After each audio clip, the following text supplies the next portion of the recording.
Magandang araw mga ka-aerial defense, may ibabahagi na naman ako sa inyo dahil ngayong araw na ito ay may bagay tayong pag-uusapan. Pilipinas nagpadala ng barkong pandigma sa West Philippine Sea at sinagot ang China. Pero bago tayo magpatuloy, wag mo muna kalimutan mag-like, share, and subscribe. Paki-follow at like muna ng aming page na nasa description na ang link. Inakusahan ng China ang Pilipinas ng trespassing sa karagatan na katabi ng Bajo de Masinloc o Scarborough Shoal sa West Philippine Sea noong Lunes nang walang pag-aproba ng gobyerno ng China. Sa isang nakasulat na pahayag, sinabi ng People's Liberation Army Air Force Senior Colonel Tian Junli, tagapagsalita ng Chinese PLA Southern Theater Command, na ang hukbong pandagat at panghimpapawid ng China ay sinusubaybayan, binabantayan, binalaan, at pinaghihigpitan ang sasakyang militar ng Pilipinas ayon sa batas. Sinabi ng tagapagsalita ng Chinese PLA na ang Pilipinas ay seryosong lumabag sa soberanya ng China at internasyonal na batas at mga pangunahing pamantayan na namamahala sa internasyonal na relasyon, at malamang na magdulot ng hindi pagkakaunawaan at maling kalkulasyon. Hinihikayat nila ang panig ng Pilipinas na agad na itigil ang paglabag at provokasyon nito upang maiwasan ang higit pang paglala ng sitwasyon, sabi ng tagapagsalita, at idinagdag na ang mga tropa na nakatalaga sa PLA Southern Theater Command ay nanatiling nasa high alert sa lahat ng oras, upang determinadong ipagtanggol ang pambansang soberanya at seguridad ng China at kapayapaan at katatagan sa South China Sea, ang Bajo de Masinloc, na tinatawag ng mga inchik na Huangyan Dao o Huangyan Island, ay matatagpuan mga 178 kilometro sa kanluran ng Subic Bay sa Zambales at kaya sakop ng Exclusive Economic Zone ng Pilipinas. Gayunpaman, inaangkin ng China na mayroon itong hindi mapag-aalinlanganang soberanya sa shoal, na tinatawag nitong Huangyan Island, at ang mga katabing karagatan pa nito. Noong unang bahagi ng Oktubre ng taong ito, sinabi ng China Coast Guard na itinaboy din ito ang isang gunboat ng Philippine Navy matapos itong pumasok sa tubig sa paligid ng Bajo de Masinloc. Sinabi ng Coast Guard na gumawa ito ng mga kinakailangang hakbang, tulad ng pagpilit sa gunboat palabas at pagkontrol sa ruta nito, matapos ang paulit-ulit na dissuasion at ang mga babala mula sa panig ng Chino ay hindi umano pinansin. May karapatan ang bansa na magpatrolya sa lahat ng bahagi ng West Philippine Sea, kabilang ang Bajo de Masinloc na kilala rin bilang Scarborough Shoal, dahil ang lugar na ito ay nasa loob ng Exclusive Economic Zone ng bansa, sabi ni National Security Advisor Eduardo Año noong Martes. Reaksyon nito sa sinabi ng China na hinarangan at pinigilan nito ang isang barkong pandigma ng mga Pilipino, ang BRP Conrado Yap PS-39, mula sa pagpasok sa tubig ng Scarborough Shoal noong ika-30 ng Oktubre, sa ilalim ng internasyonal na batas. Ang Pilipinas ay may karapatan na magpatrolya sa haba at lawak ng West Philippine Sea na kinakailangang kasama ang Bajo de Masinloc na nasa loob ng EEZ ng bansa, sabi ni Año sa isang pahayag. Idinagdag niya na ang BRP Conrado Yap ay nagsagawa ng routine patrol operations sa general vicinity ng Bajo de Masinloc nang walang anumang hindi kanais-nais na insidente.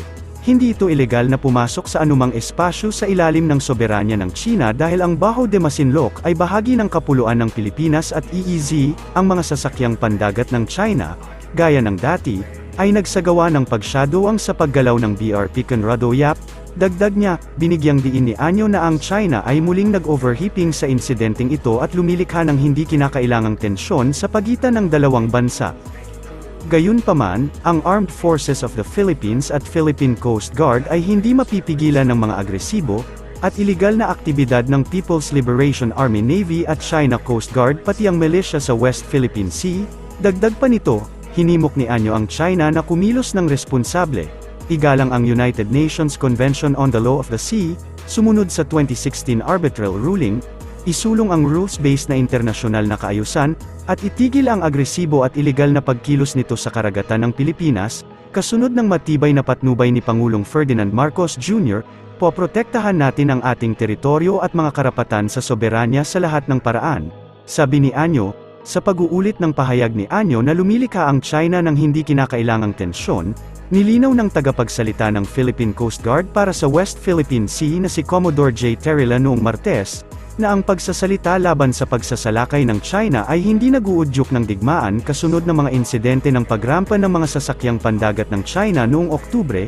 Sinabi ni Terrilla na ang pagtawag sa masamang pag-uugali sa dagat ng China ay nagha-highlight sa partido na responsable sa pagpapataas ng mga tensyon, sa pamamagitan ng pagpapanatiling mulat sa ating mga lider sa politika at mga kababayan sa mga paglabag ng China sa internasyonal na batas.